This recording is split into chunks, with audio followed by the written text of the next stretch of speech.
ఈరోజు వికారాబాద్ మున్సిపల్ లోపల సాధారణ మున్సిపల్ ఎన్నికల నగారా మోగినప్పటి నుంచి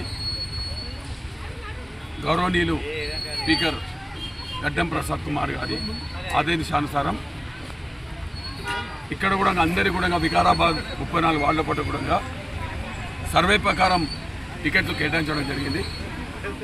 18వ వార్డు అభ్యర్థిగా నాకు టికెట్ ఇవ్వడం జరిగింది. గత 3 రోజుల నుంచి ఇక్కడ ప్రతి గల్లీ తిరగడం కూడా జరిగింది. వాస్తవంగా 18వ వార్డు లోపల Indranagar colony, Budagajangam colony, Ambedkar Nagar colony, Ramayyaguda colony, rickshaw colony, ఈ కాలనీలు 5 కాలనీలు కూడా ఇక్కడ నిజంగా కూడా రిక్షా కాలనీ ఏర్పడి 15 సంవత్సరాలు అవుతుంది. ఇంద్రానగర్ కాలనీ ఏర్పడి 20 సంవత్సరాలు అవుతుంది. రిక్షా కాలనీ, బుడగజంగం కాలనీ అయితే ఇప్పుడు మనం అందరం కూడా ప్రత్యక్షంగా అక్కడి నుంచి నడుచుకుంటూ వచ్చినాం, చూసినాం. చాలా దయనీయమైన పరిస్థితి ఉంది. అక్కడ రోడ్లు లేవు, డ్రైనేజ్ లేవు, లైట్లు లేవు, ఏది కూడా లేదు. ఎందుకంటే గత 10 సంవత్సరాల నుంచి కూడా ప్రతిపక్ష పార్టీ ఏదైతే ఉందో బీఆర్ఎస్ కౌన్సిలర్స్ ఉన్నప్పుడు కూడా ఇక్కడ ఏమి కూడా కౌన్సిలర్స్ ఏం చేయలేదనేది మనందరికీ కూడా తెలిసిన విషయమే. నేను ఒకటే చెప్తున్నా, అందరికీ వికారాబాద్ పట్టణ ప్రజలకు అందరికీ కూడా చెప్తున్నా, ఈరోజు స్పీకర్ గారు మనకి ఇక్కడ ఉన్నారు. ముఖ్యమంత్రి తర్వాత ముఖ్యమంత్రి అంతటి గొప్ప నాయకుడు, నిరంతరం ప్రజల సేవ కోసమే, నిరంతరం ప్రజల కోసమే తన యొక్క జీవితాన్ని త్యాగం చేసినటువంటి వ్యక్తి. మరి ఆయన కూతురైనటువంటి అనన్య నిట్నేమ్ జాబిలమ్మ ఈరోజు చైర్మన్ అభ్యర్థిగా నిలవడం మనందరి వికారాబాద్ పట్టణ ప్రజలందరి అదృష్టం. ఎందుకంటే ఒక స్పీకరు, ఒక ఎమ్మెల్యే ఎన్ని ఫండ్ తీస్తాడో స్పీకర్ అనేది 10 ఇంతల ఫండ్ తీసుకొస్తాడు. నేను ఇంతకుముందు ఇక్కడ 18వ వార్డు అభ్యర్థి నిన్న మాట్లాడడం జరిగింది. నేను బీదవాణి, అక్కడ ధనికుడు. ఇక్కడ బీద ధనికుడు కాదు, ఎవరైతే డెవలప్మెంట్ చేస్తారో, అభివృద్ధి చేస్తారో వాళ్ళే నిజమైన నాయకుడు. కానీ గరీబోన్కేయండి, అమీరోన్కేయండి ఇవి కాదు మాటలు.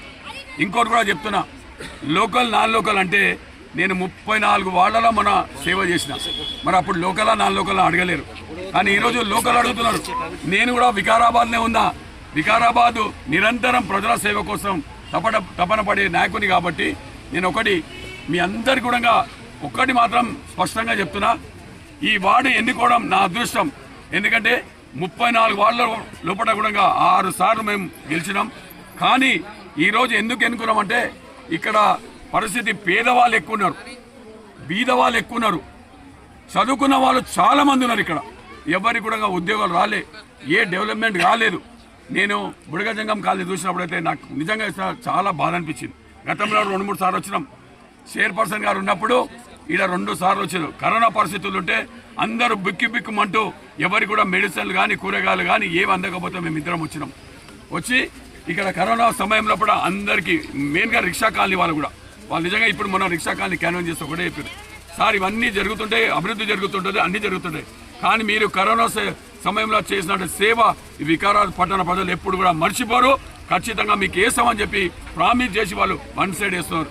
కాబట్టి మీ అందరికీ ఒకటే చెప్తున్నా, ఎవరైతే నిజంగా అభివృద్ధి చేసే నాయకుడు ఉంటారో వారికి పట్టం కట్టండి. లోకలా నాన్ లోకలా, నేను కూడా లోకలే, ఇక్కడనే ఉన్నా, ప్రజల కోసం నిరంతరం పాటుపడుతుంటాం. ఆయన లోకల్ అంటే ఏమంటే నేను మీ ఇంటికి వస్తాను, మీ ఇంటికి కూడా నా ఇంటికి కూడా రావాల్సిన అవసరం లేదు, ఖాళీ ఒక్క ఫోన్ కొడితే మీ గుండెల్లో కూడా నిలిచిపోతా, మీ గుండెల్లోనే ఉంటా అని చెప్పి మీ అందరు కూడా సవాల్ చేస్తున్నా. మీకోసం తపన పడే నాయకుడిని మీరు ఎన్నుకోండి, అభివృద్ధి చేసే నాయకుని ఎన్నుకోండి. మీ యొక్క అవకాశం మీరు మాకిచ్చారు, నాకొక్క అవకాశం ఇవ్వండి, దీని రూపురేఖలు మారుస్తా అని చెప్పి మీ అందరి కూడా ఈ టీవీ అంటే మీడియా ముందు చెప్పడం జరుగుతుంది. కాబట్టి దయచేసి మీ అందరికి కూడా చెప్తున్నా, ఎవ్వరు కూడా ప్రలోభాలకు లొంగకండి. ఇంకోటి కూడా అవసరం అనుకుంటే కాలు కూడా మొక్కుతారు. ఒక్కటి దయచేసి కాళ్ళు ఎవరైతే మొక్కుతారో వాళ్ళు కాళ్ళు కూడా గుంజే ప్రయత్నం చేస్తారు. దయచేసి కాళ్ళు పట్టి గుంజే నాయకులకు ఓట్లు వేయద్దు. ఇంకొకటి చెప్తున్నా, ఈ నిన్న మొన్న సర్వే ప్రకారం 34 వార్డుల పడ 2 ఇనానిమస్ అయినాయి. 32 పడ ఖాళీ 5 మాత్రమే పోటీ ఉన్నాయి. ఇప్పటికి నేను చెప్తున్నా 30 సీట్లు కాంగ్రెస్ కు ఖరారు అయిపోయినాయి. చైర్పర్సన్ కాంగ్రెస్ పీఠం కైవసం చేసుకుంది. ఇప్పుడు మీకు అందరు కూడా చెప్తున్నా, అవతలలో కూడా డిపాజిట్లు కూడా రావు.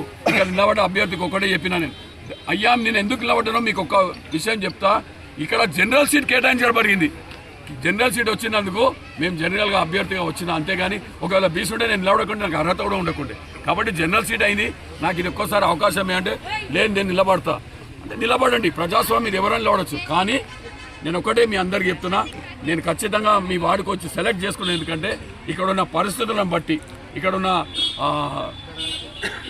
వాళ్ళందరి ఆవేదన వ్యక్తం చేశారు. కాబట్టి ఆ ఆవేదన అర్థం చేసుకొని మీ అందరు కూడా దయచేసి చెప్తున్నా, మీరు చేతి గుర్తుకు ఓటేసి అత్యధిక మెజార్టీ భారీ మేరతో గెలిపేయండి.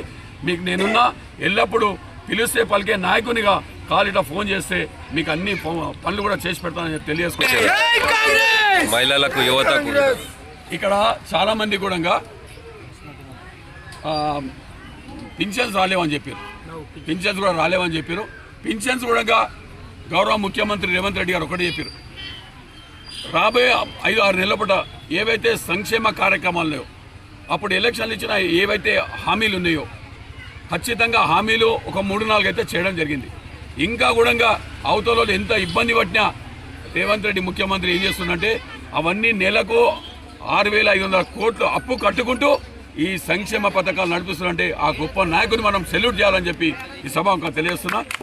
ఖచ్చితంగా ఎవరికైతే పెన్షన్స్ రావో, పెన్షన్స్ కొత్త పెన్షన్స్ వస్తాయి, రేషన్ కార్డ్స్ వస్తాయి. అంటే గతంలో కూడా అందరు కూడా వాళ్ళు ఏమన్నా అంటే అందరూ హామీలు ఇచ్చారు అన్నారు. కానీ అందరూ హామీలు ఇస్తారు, కానీ చేసే నాయకుని నేను ఒక్కరిని ఖచ్చితంగా చేస్తానని చెప్పి తెలియజేస్తున్నాను.